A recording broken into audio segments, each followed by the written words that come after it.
What are you doing? At my stepmother's request, I went to a party with her. She has walking difficulties. A stranger poured champagne over her while I stood aside. I don't care if you're sitting around at my standing party in luxury, just because you said you had poor legs. He was apparently the CEO of the business that was throwing the party. He was Mr. Kennedy, if I remember well. I believe that the CEO of a corporation should never operate in such a manner. How cocky. Consider yourself fortunate to be wearing pricey champagne on your head, as ordinary people like you most likely cannot afford it. I gazed at him while he was laughing uncontrollably, and he returned the glare. Why is that face there? You are merely a subcontractor. Stunned subcontractors don't exist. Get lost. He even gestured dismissively at me with his shoes. That's when I lost it. I made the decision that I would never be able to forgive Mr. Kennedy for uttering such things and splashing champagne on my mother. I'll see to it that you're fired first. His journey into hell began with what transpired next. David is my name. I am a 35-year-old single man. Despite my daily work commitments, I always reserve Friday nights for myself.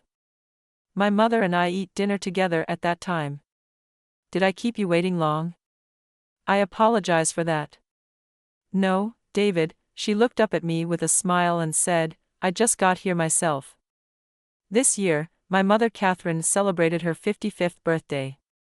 In front of the restaurant, she still held her cane in her right hand. Although her face was more wrinkled today, her gentle eyes remained the same.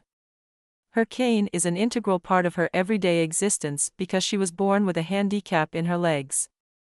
She is, however, not my biological mother. I'll begin at the beginning. I was living alone with my father when I was old enough to recall mothers picking up the other children at the daycare where I attended. Most of the time, for me, though, it was always my dad showing up in his suit, late from work. Naturally, my friends talked about their mothers, but I had no idea what it was like to have a mother. Why don't I have a mother, Dad? He looked hurt and murmured, I'm sorry, David, when I asked him that. I'm so sorry. I could tell by his expression that something wasn't right, but I was too embarrassed to inquire further. My grandma told me when I was around 5 years old that my biological mother had left my father and me shortly after I was born. She had fled with a different man. Knowing that my own mother had abandoned me placed a scar on my heart, even if I had suspected as much when I had been in elementary school. For a little while, my father approached me nervously. David, there's someone I'd like you to meet. Someone you want me to meet? That's when he introduced me to a woman named Catherine. At the time, my father was about 35 years old, the same age I am now. Catherine was 27. David, I'm thinking of marrying Catherine here. She'll be your mother. Is that okay with you? I was taken aback.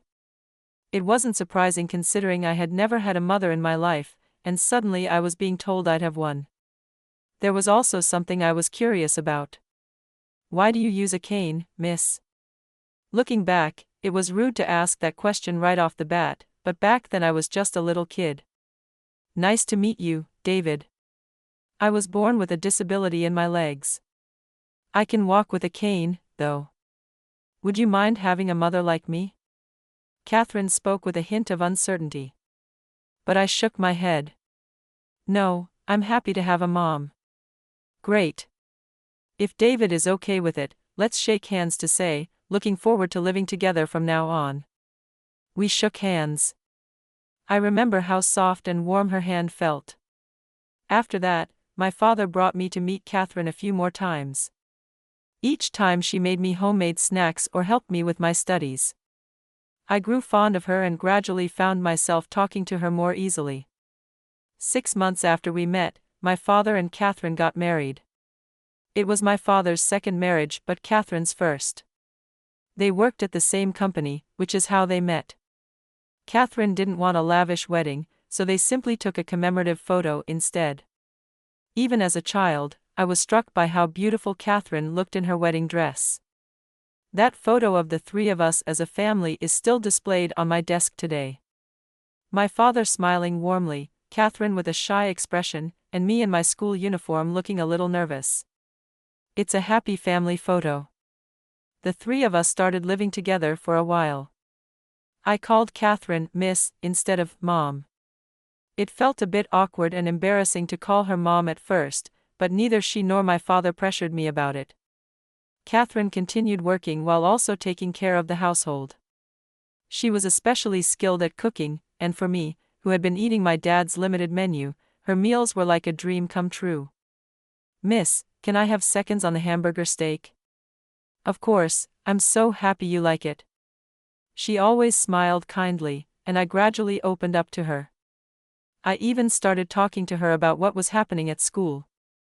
A little over a year after Catherine came into our lives, Mother's Day came around at school.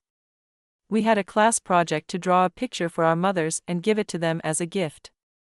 I worked hard to draw Catherine's smile. I also wrote, "Thank you, Mom," but I felt a bit nervous about giving it to her. Would she be happy with it? I put the drawing in my backpack and went home.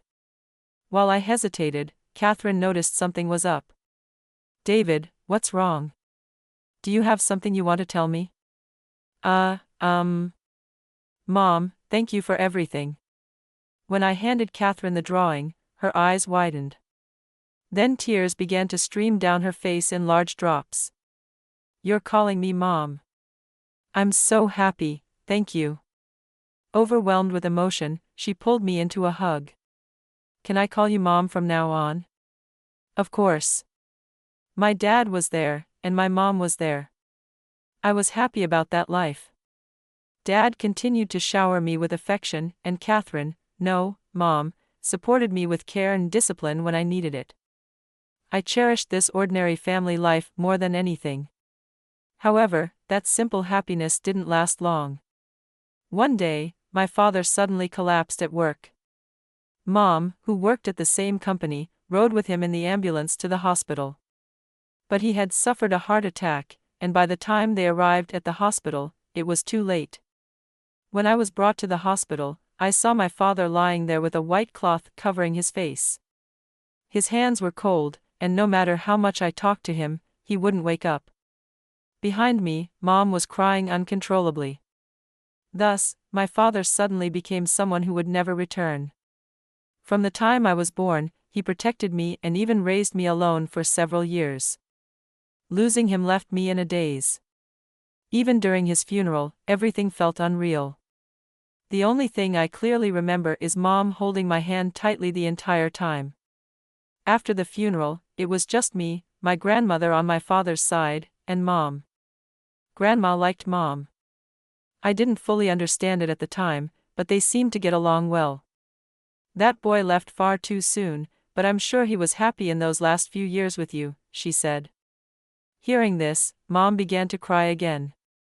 "As for what comes next, I think I'll take David. Catherine, you're not his biological mother, and you're still young. You can find your own happiness without burdening yourself. You don't have to push yourself." I looked down. It was true that Mom wasn't my real mother, but if I started living with Grandma, I'd have to change schools. And more than that, I'd be separated from Mom. We'd be strangers again. The thought made my heart ache. Sensing my distress, Mom gently squeezed my hand.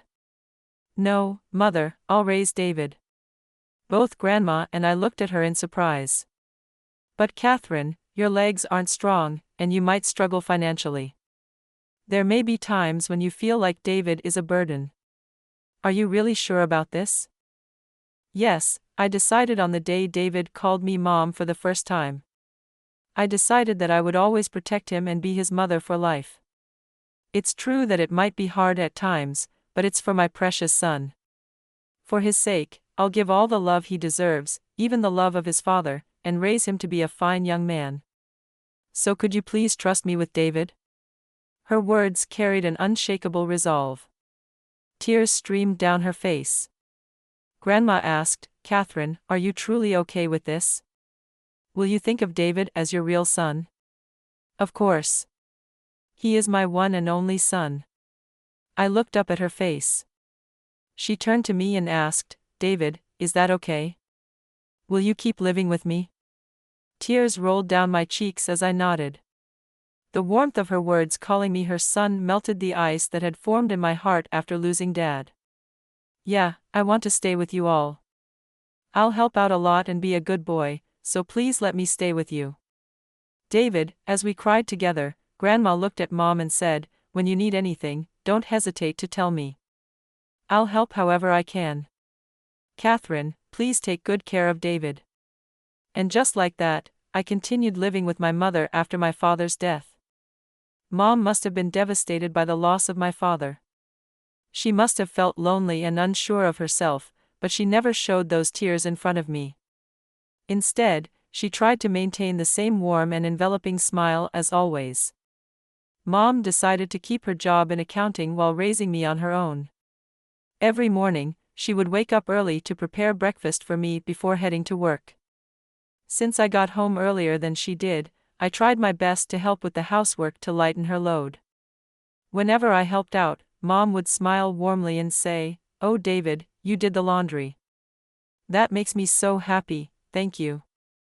I wanted to see that smile, so I worked hard to help her. I grew older and eventually became a middle school student. Some kids rebel during adolescence, but I never had such a phase. I never forgot my gratitude toward Mom, and that kept me from ever wanting to rebel. Mom earned a steady salary as a full-time employee, but life was never easy for the two of us. We often went grocery shopping together or grew vegetables in planters to make ends meet. Mom, thanks for another amazing meal. This beef stew is the best. Thank you, David. Hearing you say that always keeps me motivated.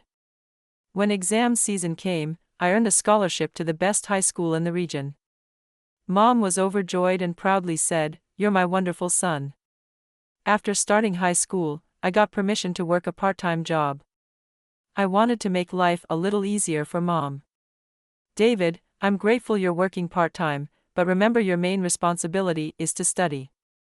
I'd rather you focus on your education and not worry about me." Hearing her concerns, I made sure my grades didn't slip. I managed to maintain the top rank in my grade for 3 years straight.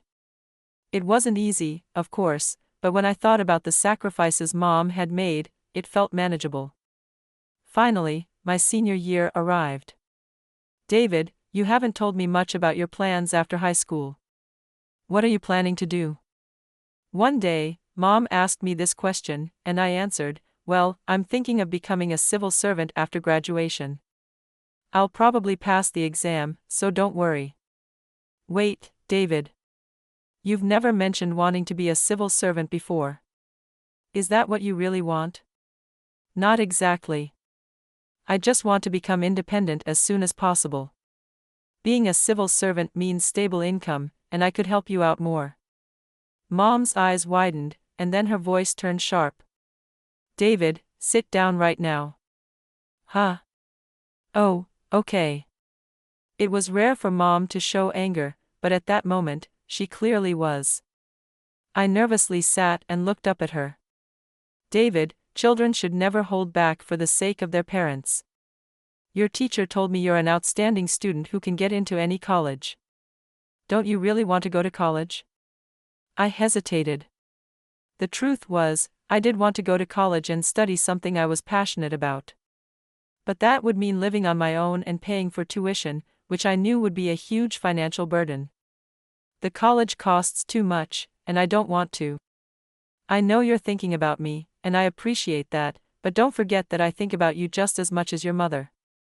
Mom left the room and came back with a bank book, placing it in front of me. "This is your father's inheritance," she said. "I've kept it untouched all these years." Inside the bank book was a savings balance of several tens of thousands of dollars.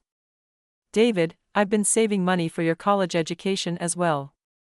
With this inheritance and my savings, you'll be able to go to college. So please go when you want to attend. That's the wish of both your mom and your dad in heaven." Mom spoke with tears in her eyes. "Mom, are you really sure about this?" "Of course, I'm sure, David. Make your mom proud." "Thank you, Mom." Thank you so much. I'll never forget this kindness. Mom smiled warmly and said, kindness? That's such an exaggeration. From that point on, I threw myself into my studies and was accepted into one of the top colleges in the country. When I started college, I left home to live on my own. On the day I moved out, Mom looked at me with deep emotion and said, David, you've grown so much. When we first met 11 years ago, you were so small, and now you've grown into such an impressive young man. Leaving the house makes me a little sad, but there's nothing that makes me prouder. Do your best at college and stay true to yourself. My chest swelled with emotion as I said, Mom, I'll come back often. When I do, let me have some of your cooking, okay? Of course, I'll make your favorite hamburger steak anytime. With that, I began living apart from Mom and worked hard at my studies. During my time at college, I found myself torn about a new challenge. While it would have been safer to aim for a job at a major company or a stable career in public service, I had developed a dream I wanted to pursue. When I brought this up during one of my visits home, Mom told me, of course, you should go for it, David. You only live once. You have the strength and talent to make your dreams come true. Take the chance. I'll always be your biggest supporter. Her words gave me the courage to commit to my dream. Looking back, Mom had always been my greatest ally, always believing in me. The fact that she chose to take me in after my father passed away and dedicated the rest of her life entirely to me, I could never thank her enough. Because of her, I had been able to keep moving forward with all my strength. Time passed, and I became a working adult. Although Mom and I lived separately, we stayed within visiting distance. We made it a habit to have dinner together every Friday. This is the story of the path Mom and I have walked together. It's been 28 years since we first met. Even now, Mom and I share a close bond over dinner. One Friday, Mom said, David, there's going to be a work-related party soon. Really? That's rare for you.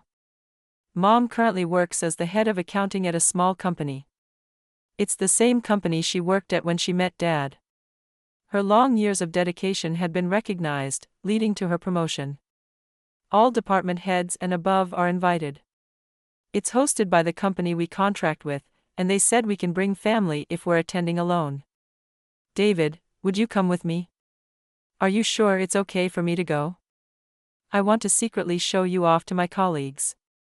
I want them to see how amazing my son has become. Mom said with a playful wink.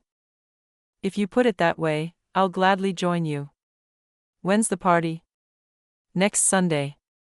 Thanks for agreeing. And so we made plans to attend the party. I returned to my place, and the day of the party arrived. I arrived at the venue. In front of the entrance, Mom stood in an elegant party dress alongside a man in a suit. Sean. It's been a while. David, you've grown into such an admirable man. Sean was Mom's supervisor, the managing director of her company. I'd heard he had been one of Dad's junior colleagues. After Dad passed away, Sean had been a significant source of support for Mom as she chose to continue working at the company. I trusted Sean. Thank you for always looking after my mother well. I just worry about her with her leg condition. Sean said. Mom potted playfully and said, I told you I'm fine, but you're such a worrywart. Ah, sorry about that, but now that David's here, I don't have to worry anymore. Sean and Mom seemed close. I had long suspected that Sean, a bachelor, had feelings for my mother.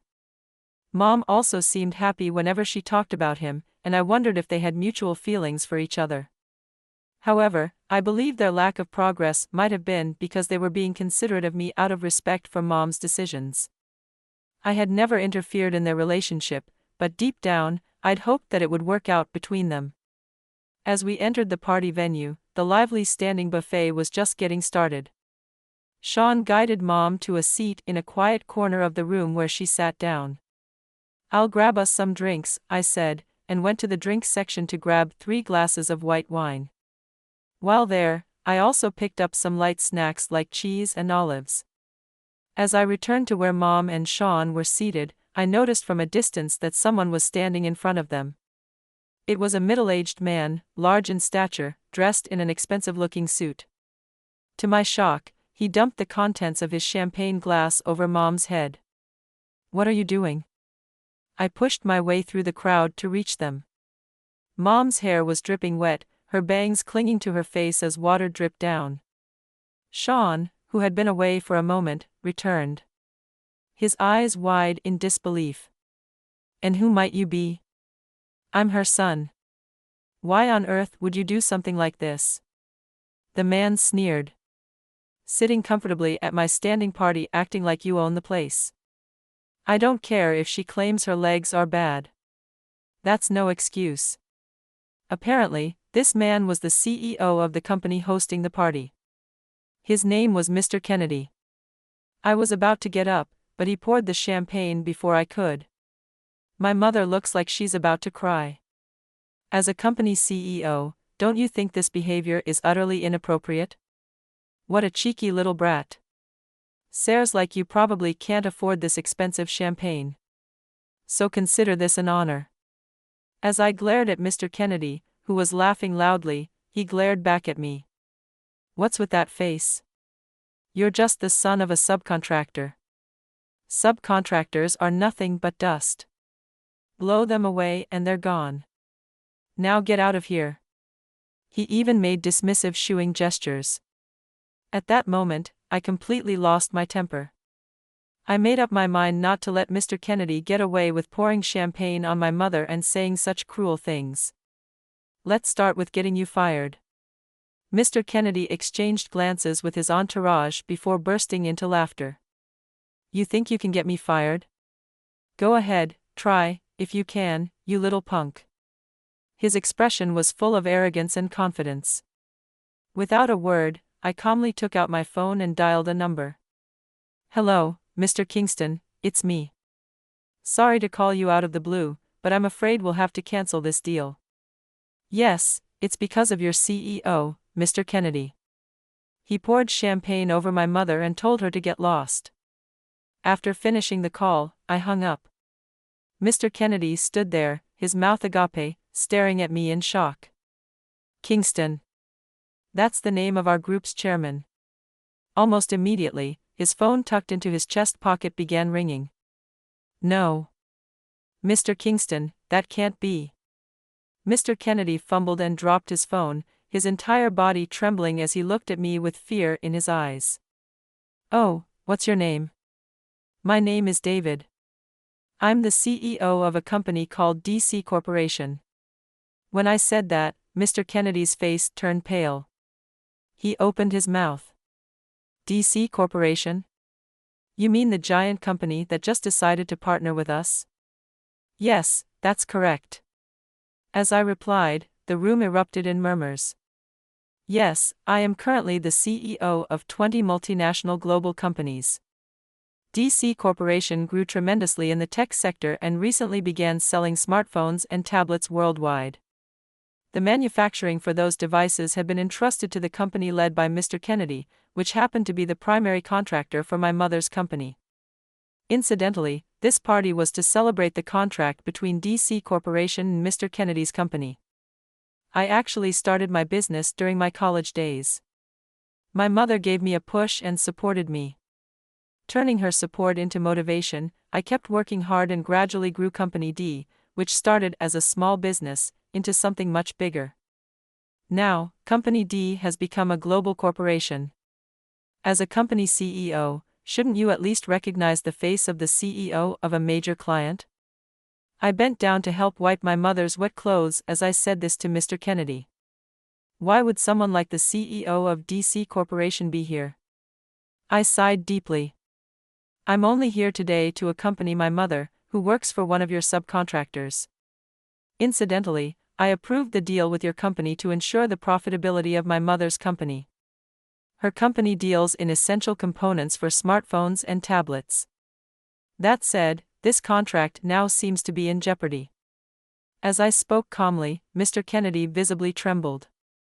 I didn't know. I deeply apologize for the grave disrespect I showed to your mother. Please forgive me. But I stared coldly at Mr. Kennedy. As you can see, my mother has trouble walking without her cane. She cannot even stand. That's why she found a seat in the corner of the venue, as any reasonable person would. And yet you noticed her and told her she was in the way, didn't you? My mother spoke up then. I have a disability, I explained. But he said, what kind of company hires someone like you? A company that employs a person like this must be terrible. Hearing this made my blood boil. Mr. Kennedy, you have no problem saying such things to someone with a disability? As a corporate CEO, or rather as a human being, your words are despicable. I now realize my decision was not a mistake. Mr. Kennedy stammered, I. But was unable to form a coherent response. That's when Sean, an employee at the subcontractor, spoke up. Our company may be small, but we actively hire and support individuals with disabilities. In fact, Catherine does an excellent job here. Regardless of your position as the primary contractor, as a leader, it's unacceptable for you to speak to an employee that way. It must have taken great courage for Sean to stand up to the primary contractor. His words reassured me. I'm truly sorry. I deeply regret my actions, Mr. Kennedy said, bowing his head. But I spoke with anger etched on my face. Listen carefully. The person you mocked and poured champagne on is my one and only family. After my father passed away, she took me in as her own. Even though I wasn't her biological son, she raised me with all her love and support. She's the one who has always been there for me. My mother. Her eyes brimming with tears, whispered, David. I put an arm around her shoulder and glared at Mr. Kennedy. And yet, you insulted her. I can never forgive you for that. You will take full responsibility. This deal is cancelled. This party was meaningless. The room was silent, and all eyes were on us. Mr. Kennedy's employees and affiliated company CEOs looked pale as they watched. Please don't say that. Please forgive me. If this contract falls through, it'll be a devastating blow to our company. He begged, tears streaming down his face. He dropped to his knees and then bowed down to me in an apology before apologizing to me. You should apologize to my mother, I said coldly. Mr. Kennedy turned to my mother and prostrated himself. I sincerely apologize for my disrespect, ma'am.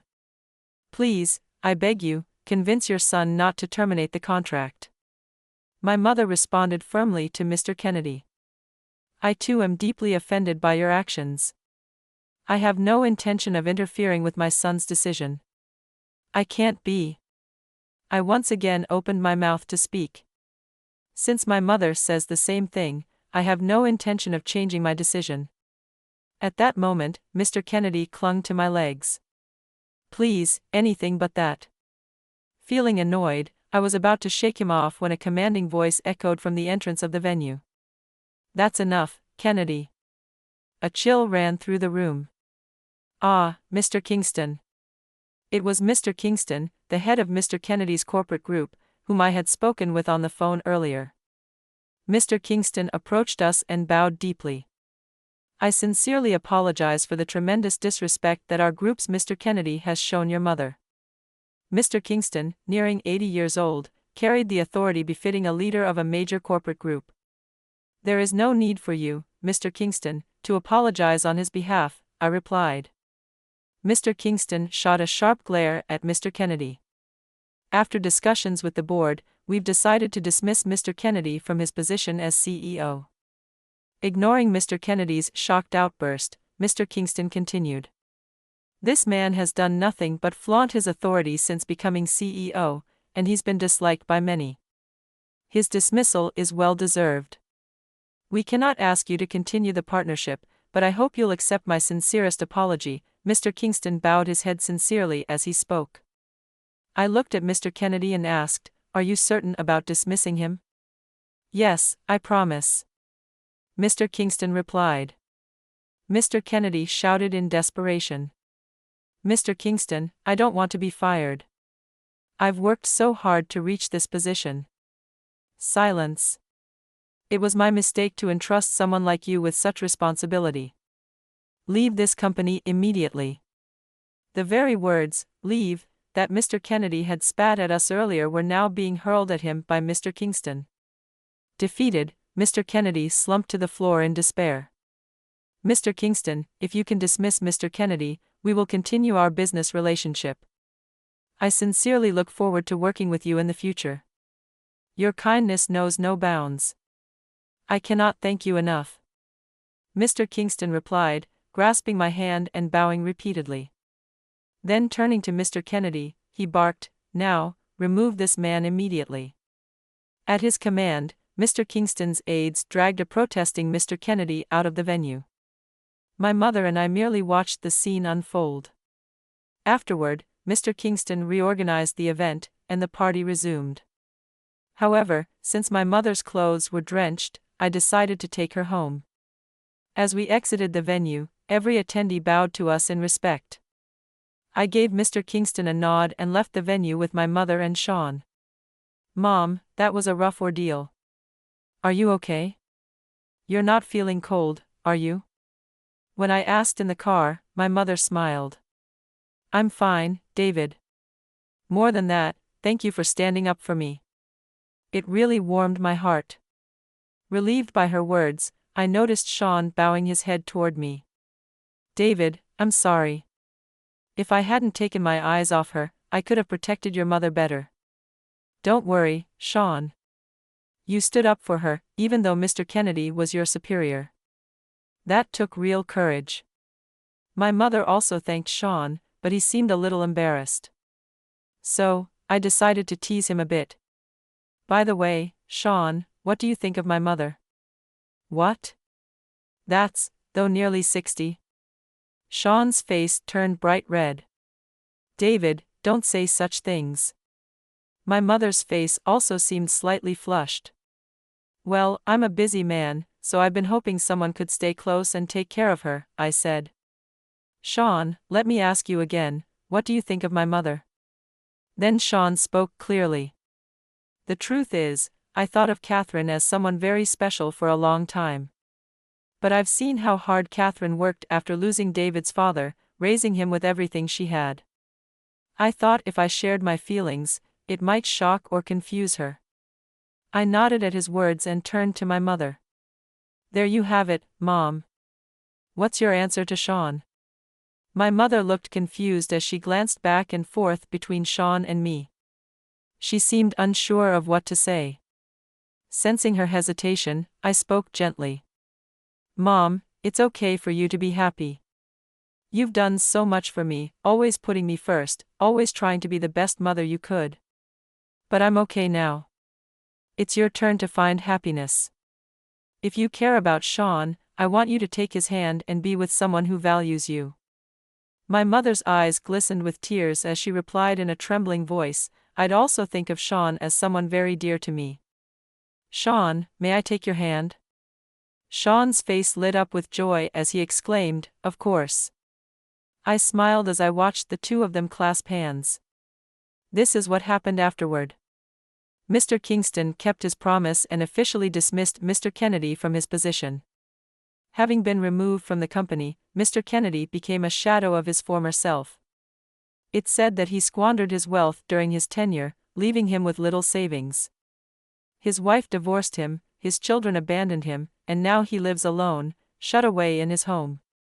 It seems he'll spend the rest of his life in isolation, unable to find another job. Yet, I feel no sympathy for him. As for me, the smartphones and tablets our corporation launched were a huge success, and the company continued to grow rapidly. I now travel the world as a busy CEO, overseeing our global operations.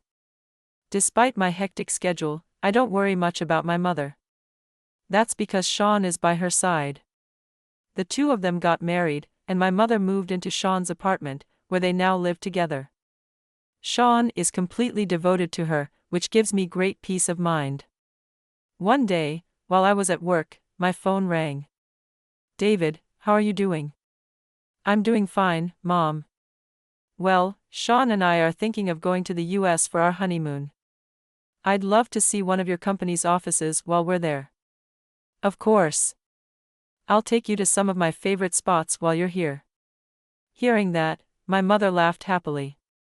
I'll always remember to be grateful to my mother and continue to live my life to the fullest.